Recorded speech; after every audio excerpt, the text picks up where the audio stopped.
네, 몸이 불편하지 않으시면 우리 다 같이 일어나셔서요. 빌립보서 1장 12절부터 14절까지 말씀을 교독해서 읽겠습니다. 형제들아, 내가 당한 일이 도리어 복음 전파의 진전이 된 줄을 너희가 알기를 원하노라. 이러므로 나의 매임이 그리스도 안에서 모든 시대 안과 그 밖의 모든 사람에게 나타났으니. 네, 14절은 다 같이 읽겠습니다. 형제 중 다수가 나의 매임으로 말미암아 주 안에서 신뢰함으로 겁없이 하나님의 말씀을 더욱 담대히 전하게 되었느니라. 아멘. 아멘. 네, 할렐루야. 네, 오늘 이 예배의 자리에 우리 성도님들 어떤 마음으로 나오셨습니까? 네, 정말 사모하는 마음으로 나오셨습니까? 오늘 예배 가운데 하나님께서 나에게 무엇을 말씀하실까? 또 오늘 나에게 지금 하나님께서 지금 무엇을 하기를 원하실까? 또 오늘 예배 가운데 하나님 앞에 내가 어떤 마음으로 하나님 앞에 올려드리기를 원하실까? 이런 마음들을 생각하게 되잖아요. 그런 마음이 생기기 시작하면 어떤 반응이냐면 사모하는 마음이 생깁니다. 하나님을 향한 사모하는 마음이 생기게 되고 예배를 향해 사모하는 마음이 생기거든요. 그 사모하는 마음을 어떤 또 반응이 나오냐면 하나님의 은혜를 구하게 됩니다. 하나님, 저에게 은혜를 부어주시옵소서. 하나님을 너무나 사랑합니다. 사모합니다. 예를 들면 우리 성도님들한테는 이런 부분들이 있다면 설교자한테는 어떤 마음일까요? 하나님을 향한 사모하는 마음이 생기잖아요. 그러면 빨리 주일이 왔으면 좋겠다. 예. 왜 이렇게 시간이 안 가는 거야? 라고 생각하면서 금요일서부터 막 빨리 갔으면 좋겠다. 빨리 성도님들 만나서 하나님께서 주신 이 말씀을 같이 나누고 싶다라는 마음이 생기게 되거든요. 근데 오늘 예배가 그렇습니다. 네, 이렇게 너무 심각하게 쳐다보시고. 네. 저는 오늘 예배가 그렇습니다. 이 금요일 날부터 계속해서 좀 주일이 빨리 왔으면 좋겠다라는 마음을 생각하겠거든요. 왜냐하면 여러분 우리가 잘 알다시피 복음이라는 것은 복된 소식이잖아요. 정말요. 복음이라는 것은 너무나 기쁜 것이다라고 성경은 얘기하고 있거든요. 복음은 우울하지 않아요. 기쁜 거예요. 오히려 슬픔이요 기쁨으로 바뀌게 되고요. 염려가요 평강으로 바뀌는 것이 바로 복음의 능력입니다. 여러분 그렇기 때문에 그 복음의 은혜를 취하게 되면 정말 하나님의 능력이 임하게 되잖아요. 한번 우리 정직하게 한번 생각해 볼까요? 하나님의 아들이신 예수 그리스도께서요 나의 죄 때문에 돌아가셨대요. 그리고 십자가에서 그 피를 다 쏟으셨어요. 여러분 그 장면 하나만 생각해도 감격이 있잖아요. 어떻게 나를 위해서 이렇게 하시지? 근데 그 주님께서요 죽음에서 사망 권세를 다 이기시고 주님이 부활하셨대요. 그래서 주님께서는 우리에게 부활하심을 통해서 우리에게 뭘 얘기하고 계시냐면 더 이상 우리로 하여금 사망이라든지 음부의 권세가 나에게 영향을 끼치지 못한다는 것을 선포하신 사건이 바로 부활의 사건이거든요. 여러분 예수 그리스도의 죽으심과 부활하심만 진정으로 믿는다면 정말 그것에 대해서 정말 믿음으로 진정으로 고백한다면 어떻게 안 기쁠 수 있죠? 이 세상에서는 조금이라도 더 살려고 몸부림치면서 이 땅이 전부인 것처럼 살아가는 그 사람들에게도 이 땅에서의 그 소망을 갖고 붙잡고 살고 있는데 하물며 우리는 영원히 죽지 않고 영원한 생명이 있다는 사실 그리고 그 주님 앞에 부활하심을 확신으로 정말 믿는다면 사도행전에 펼쳐졌던 초대 그리스도인들이 누렸던 그 기쁨이 오늘을 살아가고 있는 이 형제사랑교회 성도님들 안에서도 동일한 기쁨이 될 줄로 믿습니다. 그렇기 때문에 오늘 말씀을 통해서 다시 한번 깨닫는 것이죠. 예수 그리스도께서 부활하신 것처럼 주를 믿는 자마다 죽어도 살겠고 영원히 살 것임을 분명히 성경은 얘기하고 있습니다. 우리 한번 볼까요? 고린도전서 15장 20절부터 22절입니다. 그러나 이제 그리스도께서 죽은 자 가운데서 다시 살아나사 잠자는 자들의 첫 열매가 되셨도다. 사망이 한 사람으로 말미암았으니 죽은 자의 부활도 한 사람으로 말미암는도다. 아담 안에서 모든 사람이 죽은 것 같이 그리스도 안에서 모든 사람이 삶을 얻으리라. 아멘. 아멘. 모든 인류의 조상은 아담입니다.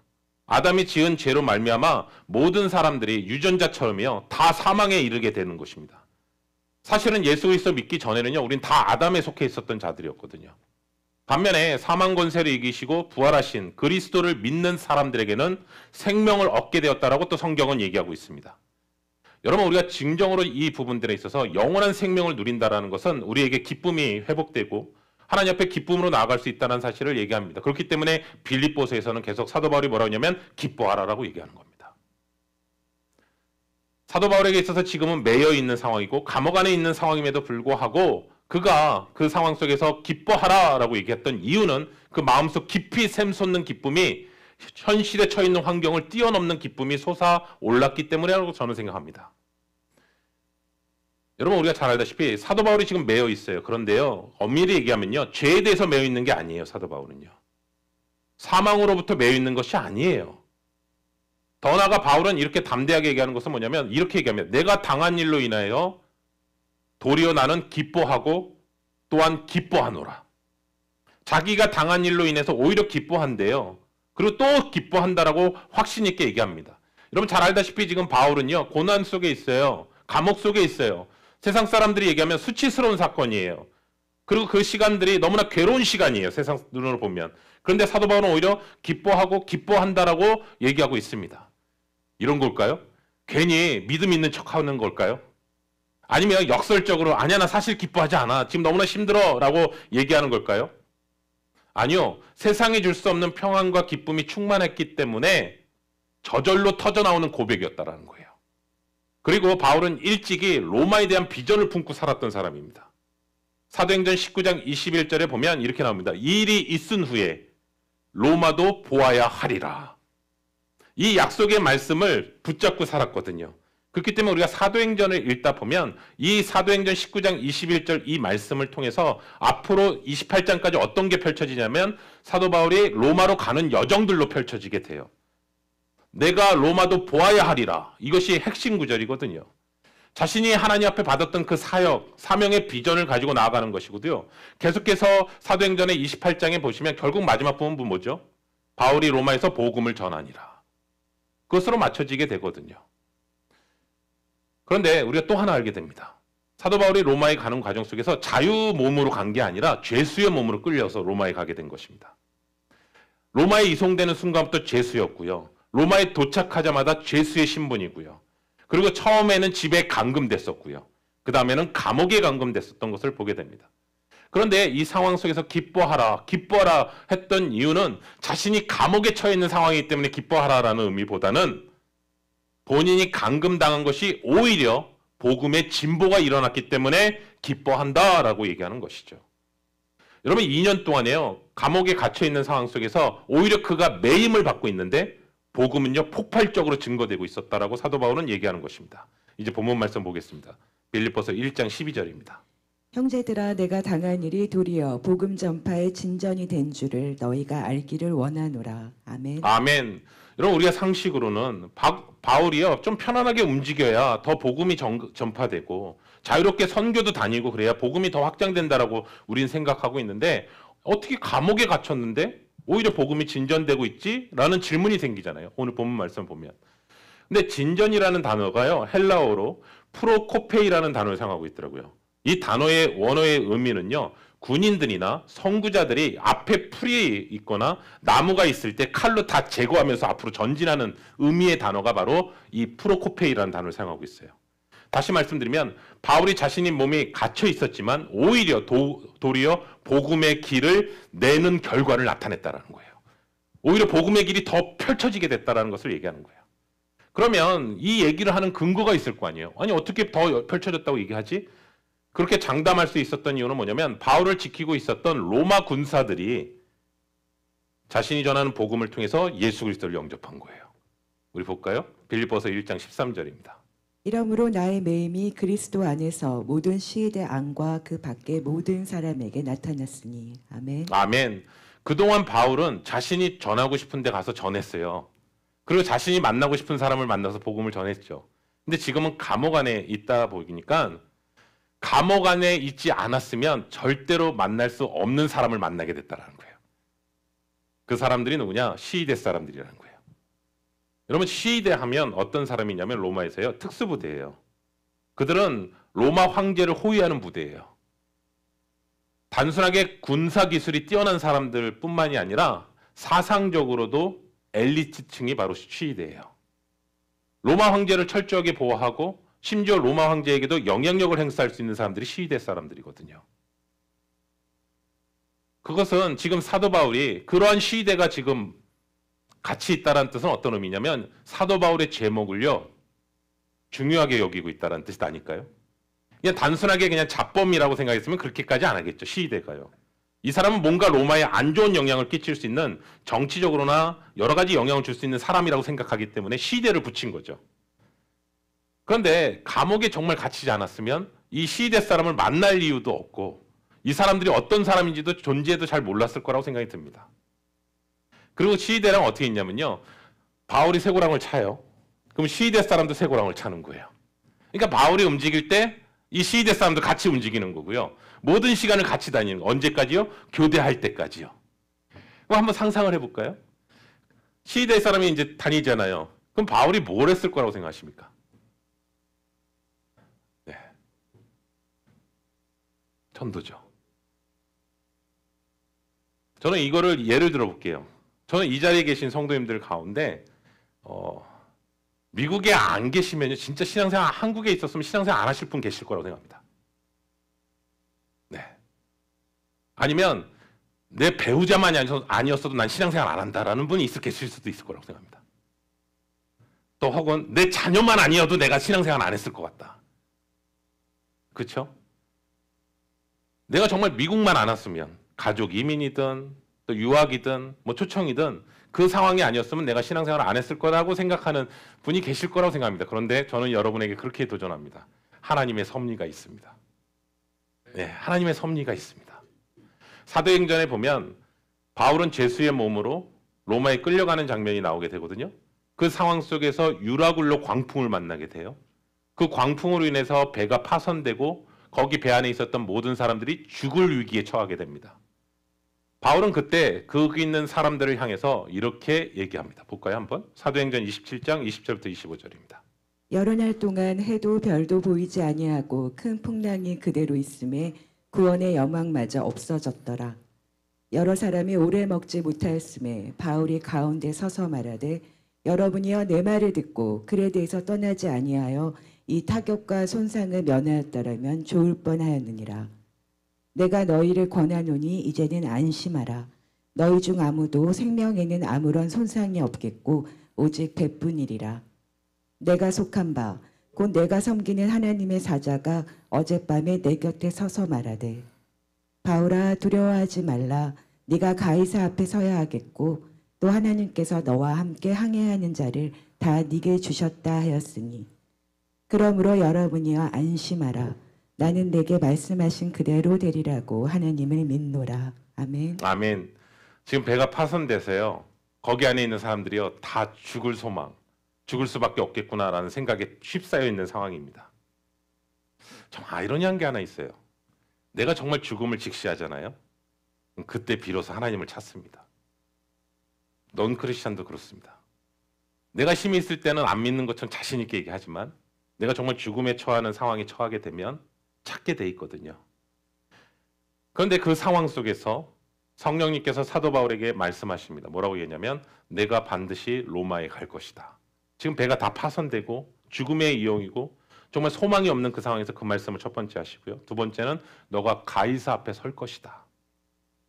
그리고 세 번째 또 확신을 주십니다. 여기에 있는 모든 사람들을 내가 보호할 것이다.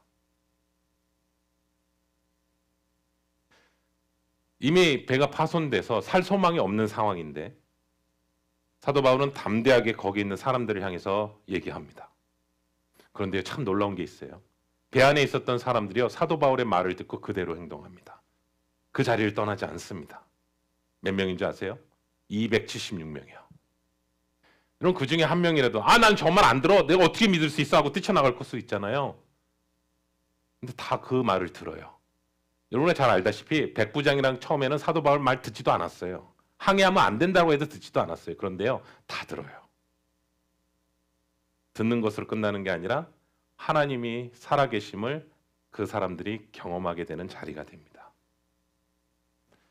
그러니까 바울로부터 전해들은 소식을 통해 예수 그리스도 안에서 변화되는 모습을 보게 되는 것이죠. 여러분 그러니까 사도 바울의 그동안의 모습이 이런 모습이라고요. 죽음의 위협에 처해 있든 정말 어려운 환경에 처해 있든 사람들에게 얘기했던 것은 예수 그리스도를 얘기하는 거였잖아요. 그러니까 하물며 시대 사람들 하루에 6시간씩 4명씩 교대하거든요. 그러니까 적어도 16명은 만나는 거예요, 하루에. 그럼 그 사람들에게 말할 때 어느 정도의 시간을 보낼 수밖에 없죠. 이들은 도망갈 수도 없어요. 그러니까 계속 얘기를 했겠죠. 여러분 잘 알다시피 바울과 실라가 이미 경험했어요. 감옥 안에서도요 찬양했다고요. 찬양하는 가운데 지진이 생기고 옥문이 열리고 그 상황 속에서 간수장과 그의 가족들이 구원을 받는 사건을 경험했잖아요. 그러니까 사도 바울이 옆에 있었던 시위대 사람뿐만 아니라 저는요 한 단계 더 나가고 싶은데요. 그 시위대의 가족들도 변화되지 않았을까요? 그 복음의 역사가 계속해서 펼쳐지는 것이죠. 왜요? 바울은 누구를 만나든 어떤 사람을 만나든 복음을 전하는 일에 사람이었기 때문에 그렇습니다. 사도 바울의 별명을 볼까요? 사도행전 24장 5절입니다. 우리가 보니 이 사람은 전염병 같은 자라 천하에 흩어진 유대인을 다 소요하게 하는 자요 나사렛 이단의 우두머리라. 아멘. 아멘. 유대인이 보기에는요 바울은 전염병이래요. 사실은 이 말은 좋은 의미로 사용된 건 아니에요. 그런데 그만큼 사도 바울이 가는 곳마다 파급력이 심했다고요.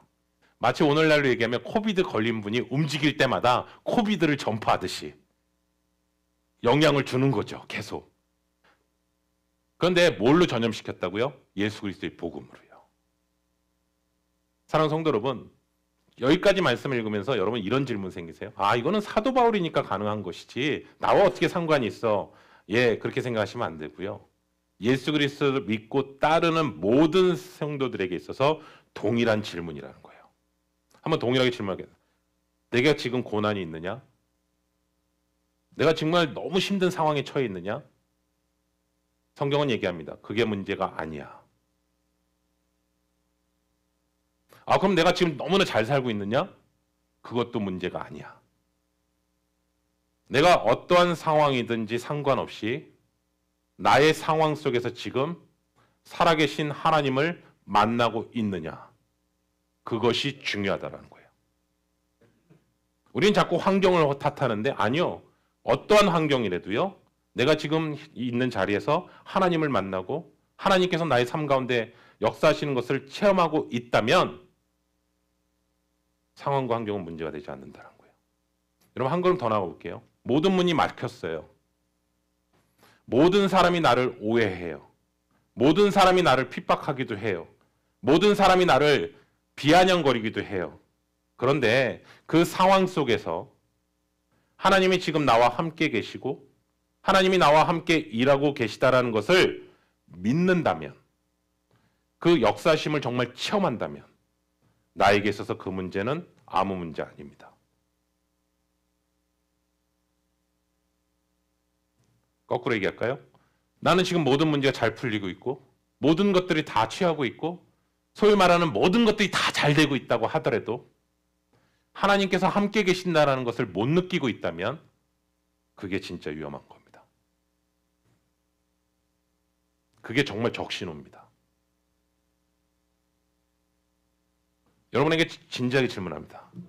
여러분에게 지금 진짜 관심 있는 문제가 뭡니까?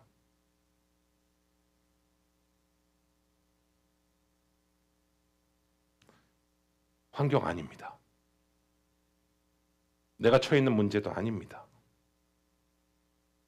오직 그 가운데 역사하시는 하나님이십니다. 여러분 사단은 교묘한 것 같아요. 환경을 보게 하고요. 사람을 보게 하는 것 같아요.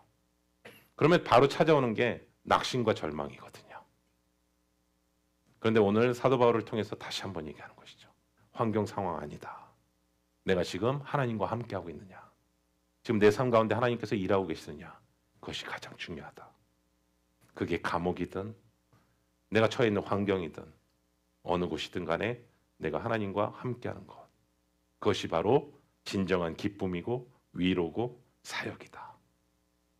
바울은 16절에서 이렇게 얘기합니다. 내가 복음을 변증하기 위하여 세우심을 받은 줄을 알고. 바울에게 있어 내가 감옥에 있는 이유를 안 거예요. 예수 그리스도의 복음을 변증하기 위해서 주님이 나를 여기 보내셨다는 거예요. 그래서 NLT 성경에서는요. 번역하면 이렇게 번역하더라고요. 주님께서 나를 이곳으로 데려오셨다. 그러니까 그렇게 생각하는 부분에 있어서 성령께서 뭐라고 분명히 얘기하거든요. 바울아 두려워하지 말라. 너가 가이사 앞에 서게 될 것이다. 여러분 역으로 이거죠. 바울도 지금 두려워했던 뜻 아닌가요? 근데 성령님께서 얘기해 두려워하지 마라. 너가 로마 황제 앞에서 복음을 변증하는 것을 너에게 맡겼다라는 거예요. 여러분 그렇기 때문에 우리 어르신분들이 이런 얘기 하잖아요. 하나님의 사명자는요. 하나님이 지키시고 하나님이 보호하시고 사명이 마칠 때까지 하나님이 함께 하십니다. 그렇기 때문에 주님께서 그리스도인들을 죽이겠다고 달려들었던 그 바울을 다메섹 선상에 만나시고 회심시키고 나서 회심으로 끝나지 않고 사명도 주시거든요. 그거 한번 볼까요? 사도행전 9장 15절입니다. 주께서 이르시되 가라. 이 사람은 내 이름을 이방인과 임금들과 이스라엘 자손들에게 전하기 위하여 택한 나의 그릇이라. 아멘. 아멘.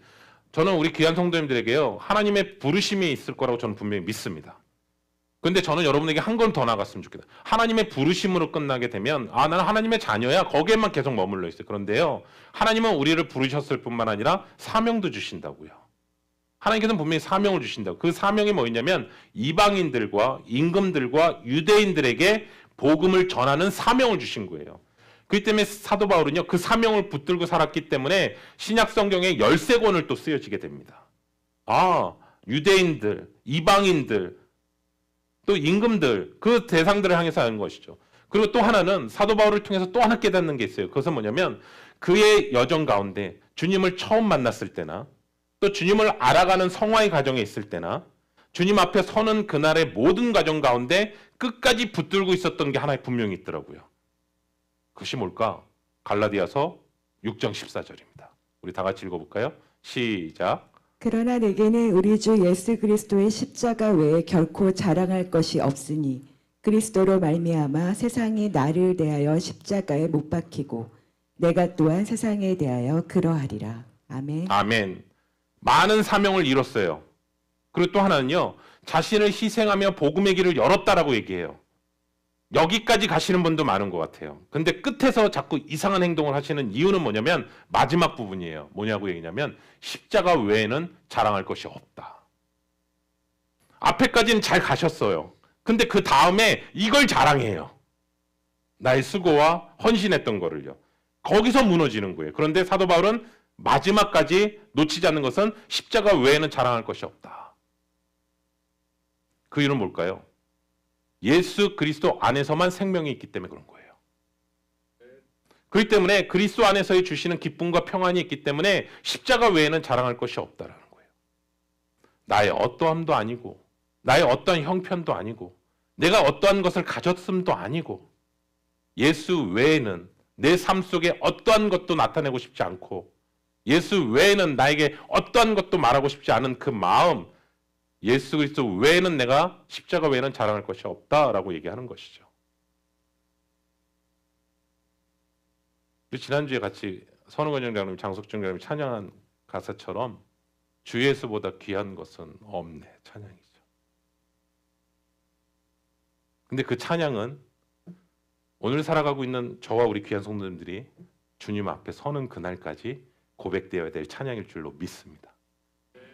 그것을 분명히 오늘 성경은 우리에게 얘기하는 것이죠. 그래서 바울이요 로마의 교회에 편지했을 때 이렇게 얘기합니다.